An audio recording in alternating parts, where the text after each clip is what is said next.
Magandang araw mga kaibigan. Medyo bad news itong pag-usapan natin, yung kalagayan ni PRRD sa The Hague, Netherlands, na mismong umalma ang Vice President VP Sara Duterte sa ginawang aksyon ng Philippine government. Ito, title, PRRD does not need you. Directed to the Philippine government, specifically the President. Our family, my father does not need you. Sabi niya sa PBBM admin. Vice President Sara Duterte on Wednesday accused the government of abusing consular functions after officials reportedly visited former President Rodrigo Duterte in detention at the International Criminal Court under the guise of a welfare check. Since March, ilang buwan na, ngayon lang sila magbisita to check the welfare of Tatay Digong. Galing. In a statement, Duterte said the visit placed her father's safety at risk and claimed the move was ordered by President Ferdinand Marcos Jr. Nalalagay sa kaalanganin ang kalagayan ni PRRD dahil sa ginawang ito ng consular office na hindi naman gagalaw ang consular office kung walang utos galing dito sa Pilipinas. Ito ang official statement ng Vice President. I have received disturbing information from Malacanang that a report about former President Rodrigo Roa Duterte was submitted to President Ferdinand Marcos Jr. by the Philippine Embassy in The Hague. The officials entered the detention unit under the false pretense of conducting a welfare check and interviewed FPRRD. The said officials clearly abused the role of the detention unit concerning consular visits. Since the month of March, there has always been at least a family member or two that visit former President Duterte almost every day, precisely to guarantee his well-being and humane treatment. The permission given by the ICC in allowing the agents of the very government that abducted PRRD to intrude upon him without seeking permission from family members who are in The Hague places his life and his safety in imminent danger. If such sham welfare checks are allowed to continue, then the ICC and the Philippine government must be prepared to answer fully and directly for any harm that comes to President Rodrigo Duterte, including, should the worst happen, his death in custody as a direct result of these intrusions, the false pretense of conducting welfare check. These are nothing but orders of President Marcos, disguised as consular functions, as we strongly object to such visits. FPRRD does not need you. Our family will take care of him. President Marcos should know that we have several overseas Filipinos around the world, detained, distressed, abandoned, or neglected, who have not had the benefit of a single welfare check from the Philippine government. They need you, but you have failed them. We Filipinos deserve better. Okay? So, kung ako ang member ng Duterte family, yung biglang pagbisita ng consular employees, sa aking ama, kung ako anak, ano, ay talagang aalma ako.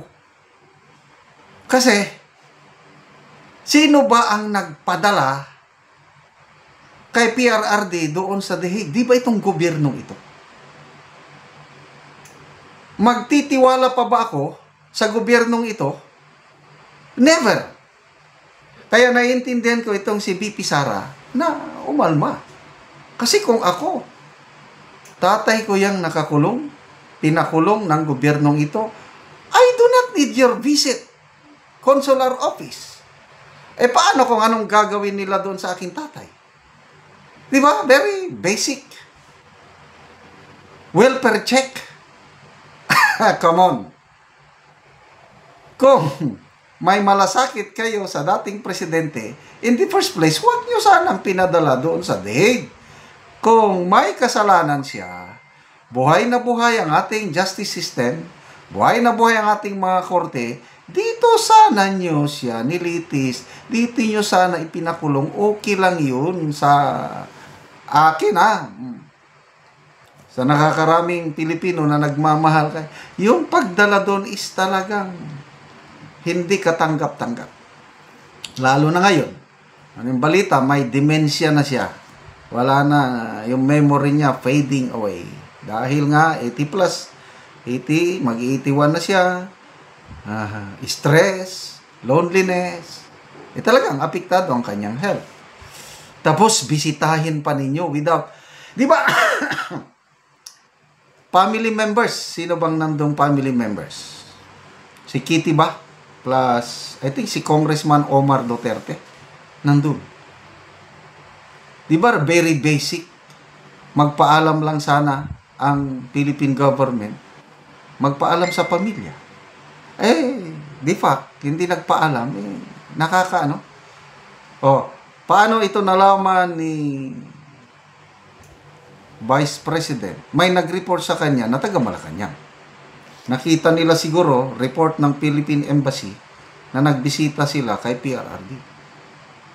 What's for? Anong may tutulong ng consular office kay PRRD? Meron ba? Huwag na lang. Pabayaan nyo na lang ang family members ang magbisita. Pabayaan nyo na lang ang mga nagmamahal na OFWs natin na magbisita doon kahit hindi sila makapasok. Yun ang kailangan ng mga Duterte, hindi yung bisita from this administration. Sana walang mangyari sa dating Pangulong Duterte sa mga pagbisibisitan ganito. Salamat mga kaibigan sa inyong pagsubaybay sa ating channel. Nakakatulong kayo ng malaki sa tribong Talandig ng Bukidnon dahil ang income natin sa channel na ito is pantulong sa tribo.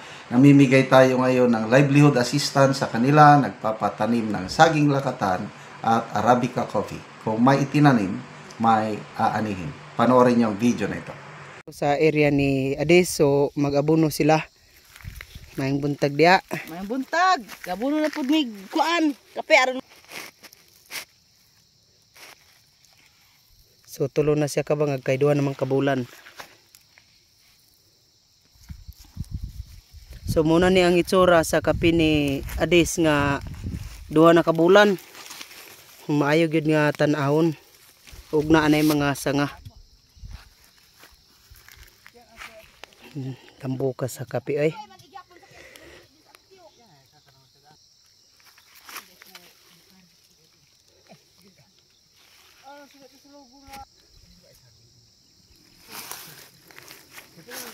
So unom na ang iyang sanga sa duha pa ka bulan nga kape ni Ades.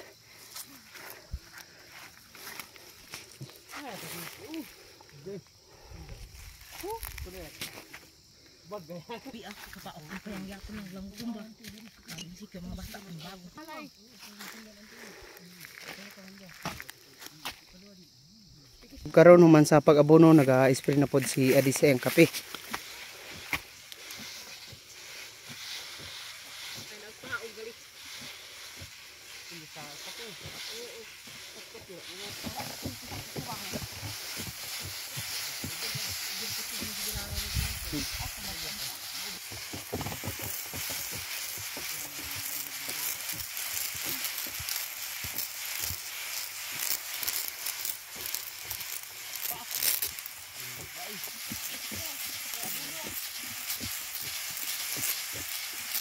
Kagi ko.